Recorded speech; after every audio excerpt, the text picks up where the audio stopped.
கந்தா கடம்பா திருமுருகையா சிவகார்த்திகேயா மால்மருகா செந்தமிழில் திருப்புகழ் பாடி நின்றால் மனம் மிஞ்சிடும் இன்பம் விளையுதையா. சிரகிரி வேலவனை காண்கையிலே விழிவோரம் கண்ணீர் பெருகிடுமே. கந்த சஷ்டி கவச்சம் போதுவோர்க்கு கந்தன் கருணை என்றும் துணை வருமே. பங்குனி உத்திர நாளினிலே உனை நினைந்தே காவடி சுமந்து வந்தோம். புன்னகை புரியும் ஷண்முகனே உன் சன்னதி தேடி ஓடி வந்தோம்.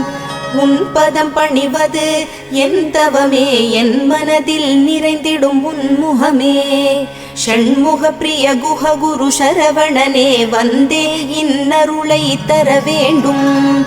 தென்பழனி மலையில் ஆண்டி முகம் சென்னிமலை